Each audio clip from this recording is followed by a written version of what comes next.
Ang tunggalian ni Nora Honor at Vilma Santos ang pinakatanyag sa kasaysayan ng Philippine cinema. Bagamat maraming bituin ang lumitaw sa mga sumunod na henerasyon, mula noon ay masasabing nalampasan nila si Nora o Vilma sa kasikatan sa takilya, ngunit walang maihahambing sa tunggalian ni Nora at Vilma. Ito ay isang klasikong labanan ng morena at mestiza, na gumaganap sa mga pelikula, variety show, singing, and dancing. Si Nora Honor na karaniwang tinatawag bilang Ate Guy, ay isang kinikilalang Filipina actress, recording artist, at film producer. Si Honor ay lumabas na rin sa ilang mga stage play, palabas sa telebisyon, at konsyerto. Siya ay kilala bilang Philippine cinema superstar. Si Vilma Santos na karaniwang kilala bilang Ate V, ay isang artistang Pilipino, at ngayon ay politiko. Siya ay kilala bilang star for all seasons para sa kanyang iba't ibang mga papel sa iba't ibang genre ng kanyang mga pelikula at may hawak na mga titulo ng Grand Slam Queen at bilang ang pinakamatagal na reigning box office queen ng Philippine cinema. Pero bago ang lahat, ay inaanyayahan ko kayong mag-subscribe sa ating channel at i-click ang notification bell para lagi kang updated pag nag-upload ako ng mga bagong kong video.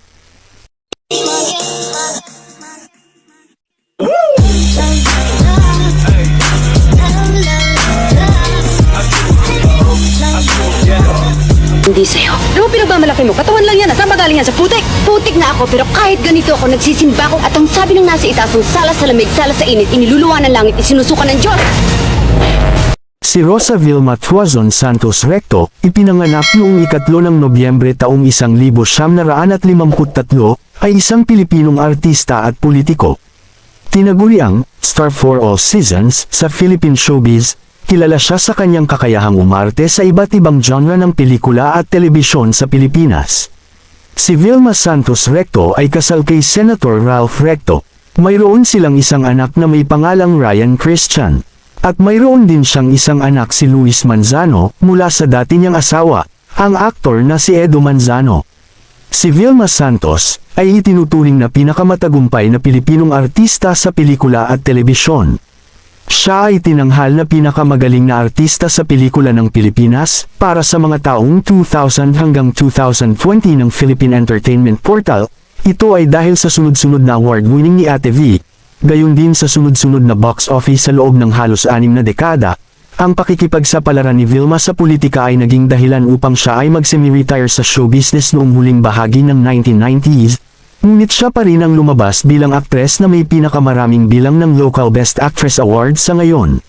Sinimulan niya ang kanyang karera sa pag-arte nang kumbinsihin siya ng isa sa kanyang mga tiyuhin, na isang cameraman sa Sampaguita Pictures, na subukan ang mga pelikula. Sinimulan niya ang kanyang karera bilang isang child actress sa 1963 na pelikulang Trudy Sleet, kung saan nanalo siya ng kanyang unang FAMAS Award, Best Child Performer. Nanalo siya ng FAMAS Award para sa pinakamahusay na aktres para sa kanyang dalawahang papel sa Dama de Noche, 1972. Ginampanan niya ang superhero na si Darna sa 4 na pelikula simula sa Lipad, Darna, Lipad. 1973, ginawa ni Santos ang Pagputi ng Uwak, Pagitim ng Tagak, 1978, na nanalo ng FAMAS Award para sa Best Picture at Gawad Urian para sa Best Film. Si Nora Honor ay ipinanganak bilang Nora Cabaltera Villamayor sa baryo San Francisco, Iriga City, Camarines Sur Province kina Antonia Cabaltera at Eustacio Villamayor. Siya ay may 9 na kapatid, kabilang si Eddie Villamayor, isang dating artista. Bago ang kanyang katanyagan, nabuhay siya sa isang kahirapan sa pagkabata at nagtitinda ng mani sa mga bus at malamig na tubig sa harap ng Bicol Express train station upang mabuhay. Nag-aral si Honor sa Mabini Memorial College, 1959 hanggang 1960, noong siya ay nasa unang baitang at lumipat sa Nichols Air Base Elementary School, 1960 hanggang 1962, nang siya ay umabot sa ikalawang baitang. Nagtapos siya ng high school sa Jean Rosa de Leon Memorial College sa Parañaque, isang sangay ng Centro Escolar University. Naging kampiyon siya sa The Regold Jamboree Radio Singing Contest, sa pag-awit ng kantang You and the Night and the Music. Pagkatapos nito, nanalo siya sa isa pang radio singing contest, The Liberty Big Show. Sumali siya sa pambansang paligsahan sa pag-awit, ang Tawag ng Tanghalan, at natalo sa kanyang unang pagsubok, ngunit naging kampyon sa kanyang pangalawang pagtatangka. The Grand National Finals of Tawag ng Tanghalan noong May 29, 1967, na inawit ang Moonlight Becomes You. Matapos manalo sa Tawag ng Tanghalan noong 1967, naging panauhin siya sa konsyerto ng Araneta Coliseum ni Timmy Euro, at naging panauhin din siya ni Miss Pilita Corrales sa An Evening with Pilita at Carmen on Camera hosted by Carmen Soriano. Noong 2 ng Oktubre, 1967, pumirma si Honor ng non-exclusive contract sa Sampaguita Pictures, na may katiyakang bibigyan siya ng bahagi ng pagkanta. Gumawa si Honor ng ilang pelikulang nakatuon sa kabataan tulad ng All Over the World at Way Out of the Country. Sa simula ng 1969, lumabas siya sa mga pelikula tulad ng 19ers, isang sikat na palabas sa TV noong panahong iyon, at Young Girl, kung saan ay nakasama niya sa unang pagkakataon si Tirso Cruz III.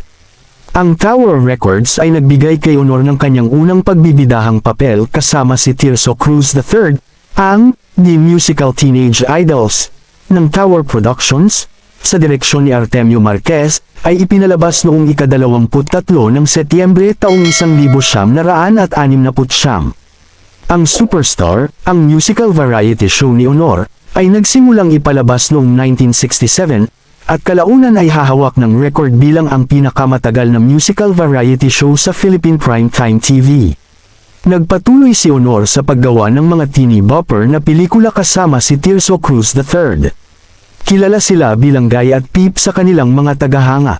Ang kanilang pinakamalaking pelikula, ang Guy at Peep, ay nanatili sa mga sinehan sa loob ng 6 na buwan, nagkaroon ng hindi pa naganap na record-breaking box office gross, at napanood ng mahigit 4 na milyong Pilipino. Na-adjust para sa ticket price inflation, ang 8 million pesos gross ni Guy at Peep noong 1971 ay katumbas ng 560 million pesos sa average na presyo ng ticket noong 2009. Natanggap niya ang kanyang unang Best Actress Award noong 1972 para sa kanyang pelikulang And God Smiled at Me mula sa Quezon City Film Festival. Una siyang hinirang bilang pinakamahusay na aktres sa FAMAS, Filipino Academy for Movies, Arts and Sciences, para sa A Gift of Love. Mula 1972 hanggang 1986 siya ay hinirang para sa FAMAS Best Actress, ang tanging aktor o aktres na nakatanggap ng nominasyon ng FAMAS sa loob ng 15 magkakasunod na taon. Noong 1973, itinatag ni Honor ang kanyang sariling kumpanya ng paggawa ng pelikula, ND Productions, at ginawa ang unang pelikula nito na pinamagatang Carmela. Muli siyang hinirang sa 22nd FAMAS Awards para sa Paro-Parong Itim. Siya rin ang gumawa at nagbida sa hit na pelikulang Banawe, Stairway to the Sky, 1975. Ito ay kwento tungkol sa tribo ng Ifugao at sa kanilang mga pakikibaka upang makamit ang lupang pangako. Natanggap ni Honor ang kanyang ika-4 na nominasyon sa FAMAS Awards. Ang kanyang co-star na si Christopher De Leon ay naging asawa niya at ang ama ng kanyang nag-iisang anak na lalaki, si Ian Christopher De Leon. Nagpatuloy si Honor sa pagbibida at paggawa ng mga dekalidad na pelikula tulad ng Tatlong Taong Walang Diyos. Ginampanan niya ang papel ng isang guro sa paaralan, na nagngangalang Rosario, na nakaranas ng mga kalupitan ng World War II. Ang kanyang galing sa pag-arte ay nanalo ng kanyang kauna-unahang Best Actress Award mula sa Gawad Urian Award and her first Best Actress Award from FAMAS. Ang Tatlong Taong Walang Diyos ay itinuring na ng mga kritiko at manunood bilang isa sa pinakamahusay na pelikulang Pilipino na nagawa kailanman. Noong 1977, gumawa si Honor ng isang romantic comedy na pelikula kasama ang King of the Philippine Movies na si Fernando Poe Jr. Ang pelikulang Little Christmas Tree ay ipinalabas noong ika-25 ng Nobyembre taong 1977 at ito ay isang blockbuster hit. Ito ang nag-iisang collaboration ng dalawa sa pinakamalalaking bituin ng mga pelikula sa Pilipinas, at ng dalawang aktor na sa kalaunan ay magiging national artists for film.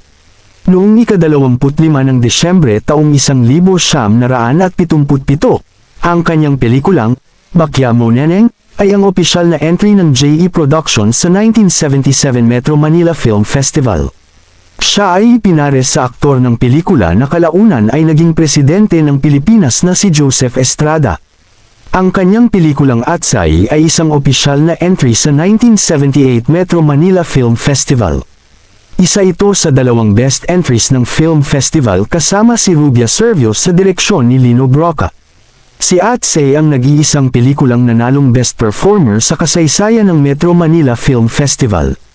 Noong taong iyon, nagpa siya ang mga organizer na magbigay lamang ng isang citation para sa mga performer.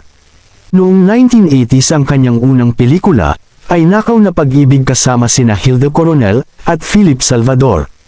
At ginawa nila ang Kastilyong Buhangin kasama si Senator Lito Lapid as her screen leading man.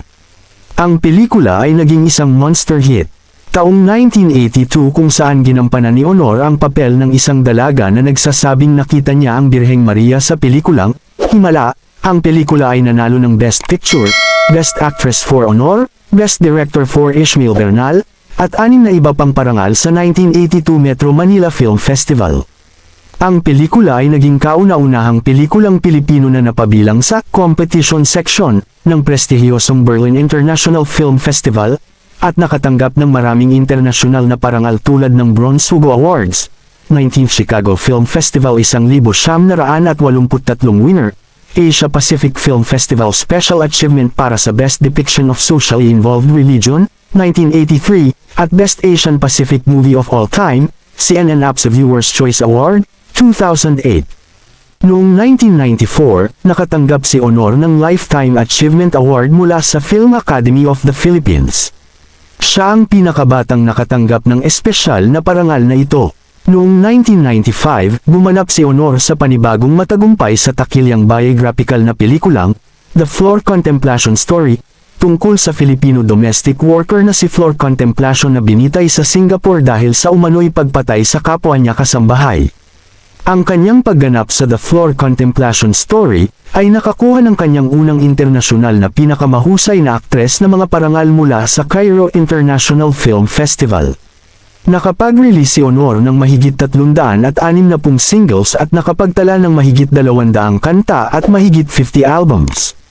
Siya ay nakakuha ng higit sa 30 gintong singles at may tinatayang kabuoang benta na 1 milyong unit.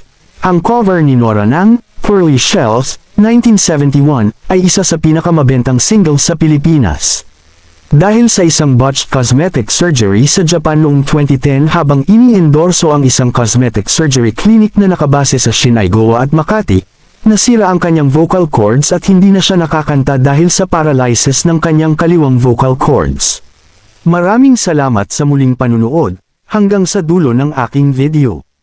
At huwag kalilimutang mag-subscribe, at pindutin mo na din ang notification bell, para lagi kang updated pag nag-upload ako ng mga bago kong video. Thank you for watching.